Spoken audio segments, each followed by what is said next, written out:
नमस्कार बच्चों, आइए आज हम लोग कबीर दास जी की साखी के आगे के दोहे का अर्थ पढ़ते हैं। बच्चों, आप पुस्तक अवश्य खोल लेना अपने सामने। सहायता अर्थ तो ब्लैक बोर्ड पर मैंने लिख दिया है, लेकिन पुस्तक आप खोले रहेंगे तो आपको अच्छी तरह समझ में आएगा तथा जो कठिन शब्द हैं आप उसका अर्थ लिख भी सकते हैं। चलिए देखते हैं।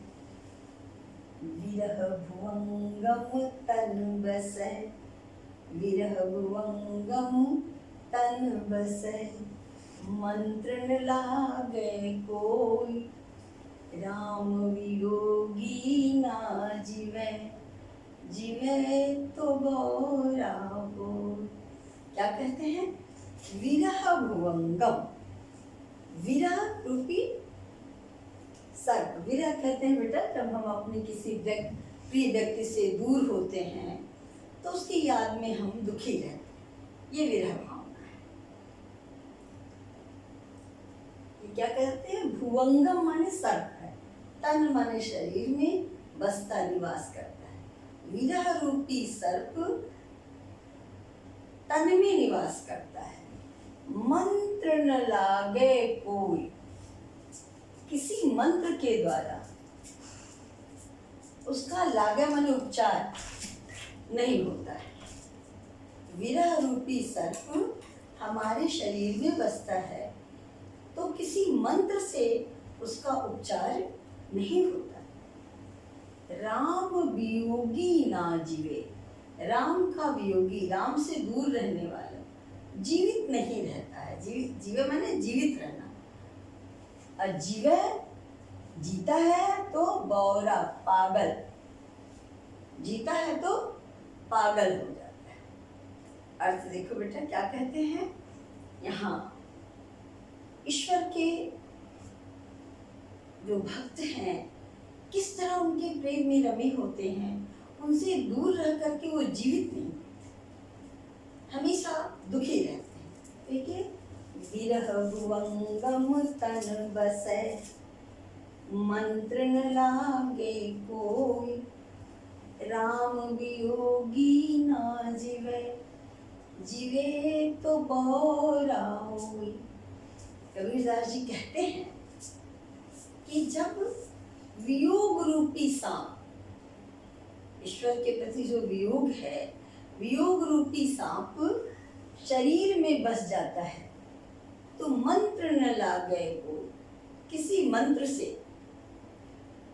उसका उपचार नहीं किया जा सकता। किसी मंत्र का प्रयोग करके उस दर्द से, सांप बेटा डस देता है तो हम दवा करते हैं, और पहले भारत में परंपरा थी, अब भी आप शायद सुने होंगे कि कुछ लोग मंत्रों के उच्चारण करते हैं और उससे विष को निकालने का प्रयत्न करते हैं। इसलिए कबीरदास जी ने मंत्र शब्द का प्रयोग किया कि मंत्र न लागे कोई। जो साधारण सांप काटता है तो मंत्र से झाड़ फूक करके लोग उसको बचा लेते हैं, लेकिन राम से विरह का अगर सांप शरीर में प्रवेश कर गया तो किसी मंत्र से उसका उपचार नहीं होता।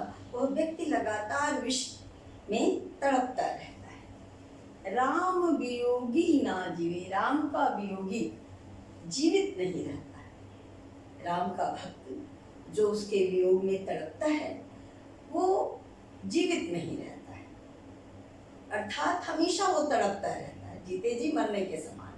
और जीवित तो बौरा हो, जीवित है तो वो राम के वियोग में संसार के आनंद से विमुख होकर के इस तरह विरक्त होता है कि लोग उसे बावला, बौरा, पगला कहते हैं। ये बेटा इसका भावार्थ हुआ कि विरह वियोग रूपी सर्प अगर शरीर में चला जाए तो किसी मंत्र से उसका उपचार नहीं होता। अर्थात साधारण सर्प काटने पर, सर्प के काटने पर मंत्र के द्वारा झाड़ फूक से व्यक्ति को बचाया जा सकता है, लेकिन विरह रूपी सांप, राम के विरह रूपी सांप अगर किसी व्यक्ति को काट लिया है तो पहले तो वो व्यक्ति जीवित ही नहीं, अगर जीवित है तो वो बौरा, पगला है। क्यों? क्योंकि वो संसार के सारे आनंद का, सांसारिक सुख से विरक्त हो जाता है, उसे संसार के सुखों में कोई आकर्षण नहीं रहता और लोग उसे पागल समझते हैं। अब देखो बेटा, विरह भुवंगम, विरह को ही सर्प कर दिया तो रूपक अलंकार हो जाएगा।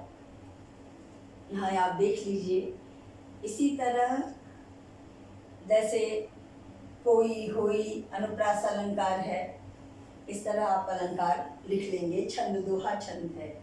अब आप इस पर प्रश्न बनाएं।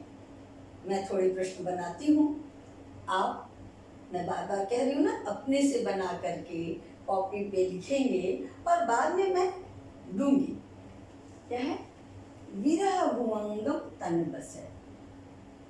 विरह भुवंगम, पहले तो ये किसकी रचना है? कबीरदास जी की।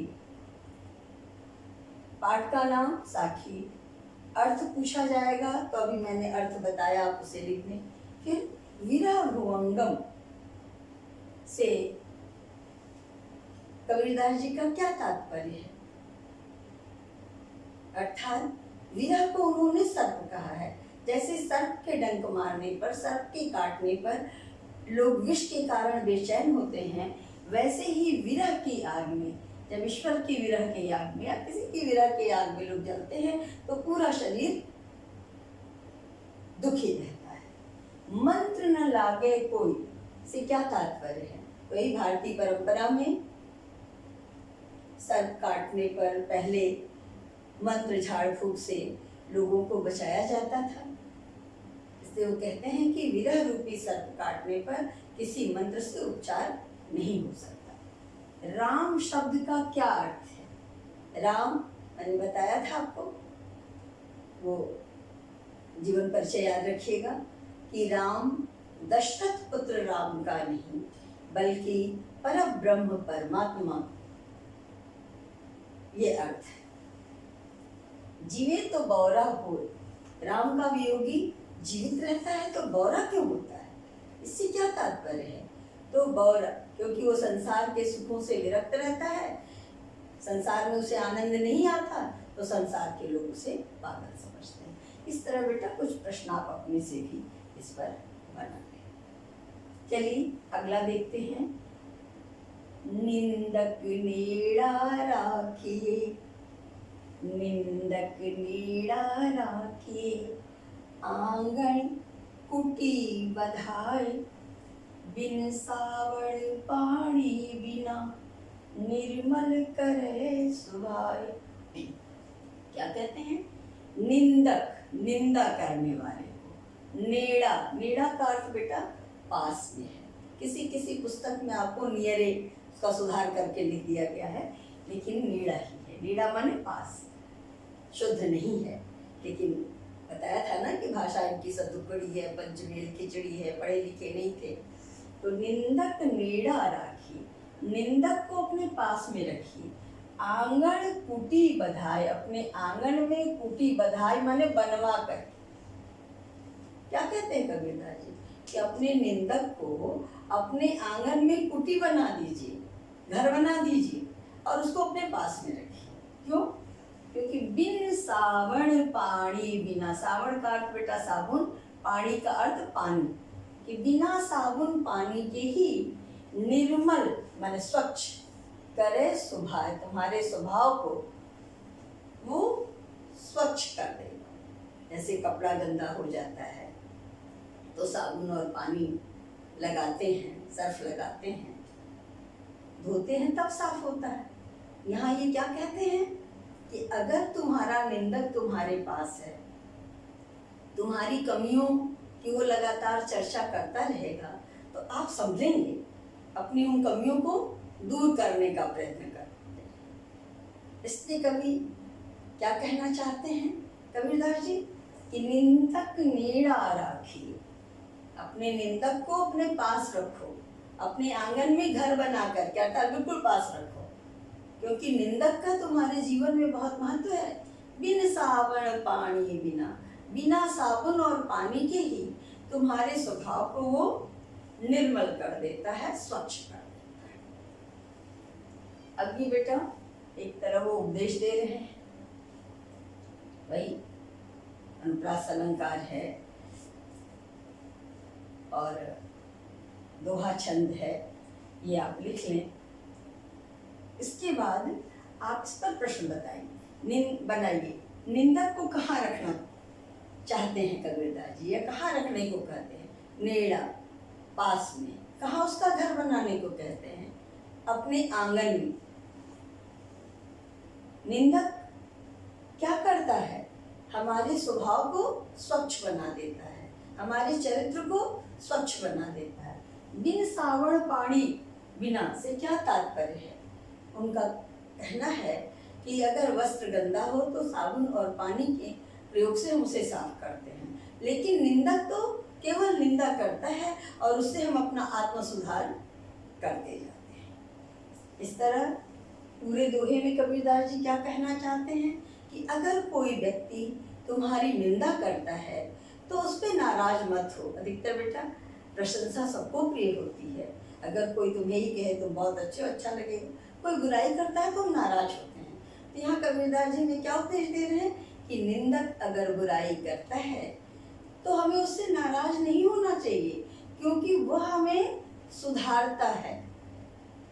उसके पास रहने से हम आत्म सुधार कर सकते हैं, आत्म सुधार हमारा होता है। अतः निंदक को पास में रखना चाहिए, उससे नाराज नहीं होना चाहिए। इस तरह बच्चों इन दो दोहे का अर्थ आप अपनी कॉपी पर लिखें। कुछ प्रश्न मैंने बनाए हैं, कुछ आप अपने से भी प्रश्न बना करके लिख डालिए कॉपी पर। कठिन शब्दों का अर्थ और जब मैं बोलती हूँ तो ये ध्यान रखिए कि जहाँ विश्राम लेना है वहाँ आप पढ़ेंगे भी, गाएं, पढ़ें, जो कुछ करें वहाँ विश्राम अवश्य। बच्चों अगर अच्छा लगता है तो आप इस वीडियो को लाइक करें, शेयर करें और सब्सक्राइब करें। मुझे सुनने के लिए बच्चों बहुत बहुत धन्यवाद।